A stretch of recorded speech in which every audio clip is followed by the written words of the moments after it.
ఏర్పడిన తర్వాత మదర్ నుంచి ఎర్రపాలెం రావడానికి డబల్ రోడ్ని 2009 తర్వాత మనం మొదలుపెట్టుకుని ముందుకు వచ్చాం. మధ్యలో ఉన్నటువంటి ఆర్ఓబీలు సంబంధించి కూడా శాంక్షన్ చేసుకొని ఈరోజు ఎక్కడ ట్రాఫిక్ ఇబ్బంది లేకుండా నడుస్తూ ఉన్నాం. ఆ తర్వాత ఎర్రపాలెం మండలంలో ఉన్నటువంటి వివిధ గ్రామాలకు లింక్ రోడ్లు లేనటువంటి గ్రామాలకి కూడా చాలా గ్రామాలకి మనం రోడ్లు శాంక్షన్ చేసుకొని వాటన్నిటిని పూర్తి చేసుకున్నాం.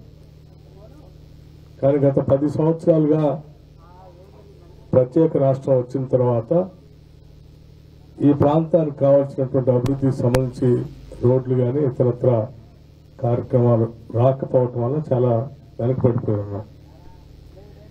ఈ వెనుకబాటుతనాన్ని స్పీడ్గా ఉరికించాలనేదే ఇప్పుడున్నటువంటి ఇందిరమ్మ ప్రభుత్వం యొక్క ఆశ ఆలోచన కూడా. అందుకోసమే ఉదయం నుంచి మొదలు పెడితే సాయంత్రం వరకు పనులకు సంబంధించి మొదలుపెట్టి వెంటనే అక్కడ అంతే స్పీడ్గా ఇంకో గ్రామానికి పోయి పనులు మొదలుపెట్టే కార్యక్రమం చేసుకుంటే తప్ప ఈ 10 ఏళ్ల వెనుకబాటుతనాన్ని మనం అధిగమించలేము. ఒక దగ్గర భూమి పూజ చేసి కొబ్బరికాయ కొట్టి అక్కడే 1 గంట ఉపన్యాసం చెప్పుకుంటూ కూర్చుంటే ఇంకో 10 ఏళ్ల అభివృద్ధి కార్యక్రమాలను మనం ఆఫ్ చేసిన వాళ్ళం అవుతాం. అందుకే మన కాంగ్రెస్ నాయకులకి కార్యకర్తలకి అందరికి కూడా నేను ఒకటే విజ్ఞప్తి చేశాను. 10 ఏళ్లు పనులు లేక అభివృద్ధి కార్యక్రమాలు లేక చాలా ఇబ్బంది పడ్డారు. ఇప్పుడు మనం 1 నిమిషాన్ని కూడా వృధా చేయకుండా ఉరుకులు పరుగులతో మొదలుపెట్టినటువంటి ఈ పనులు స్పీడ్గా చేసుకుంటూ పోతే తప్ప ఈ 10 ఏళ్ల వెనుకబాటుతనాన్ని మనం కవర్ చేయలేము. కాబట్టి ఆ పరుగులతోనే ఎక్కడ ఉపన్యాసాలు చెప్పకుండా మనం పూజ చేసి వెళ్తా ఉన్నాం. దీన్ని కార్యకర్తలు నాయకులు కూడా అర్థం చేసుకోవాలి.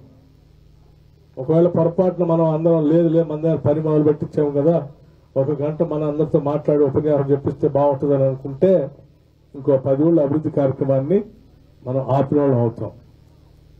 ప్రతి నిమిషం ప్రతిరోజు ఈరోజు చాలా విలువైంది.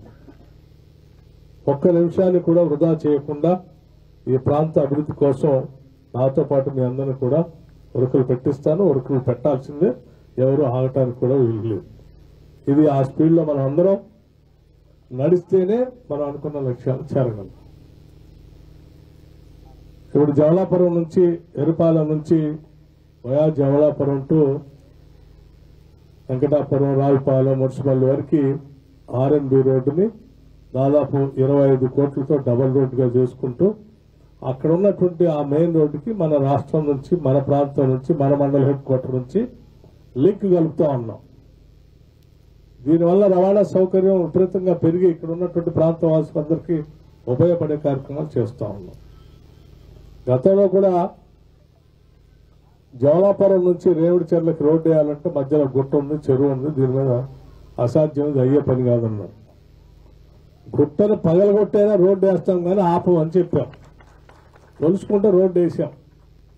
వేయటమే కాదు, జవలాపురంలో శ్రీ వెంకటేశ్వర స్వామి వారి సన్నిధిలో ఉన్నటువంటి ఈ ప్రాంతాన్ని పెద్ద ఎత్తున అభివృద్ధి చేయాలనేటువంటి ఆలోచనతో దీన్ని టూరిజం ప్రాజెక్టుగా కూడా డిక్లేర్ చేశాం.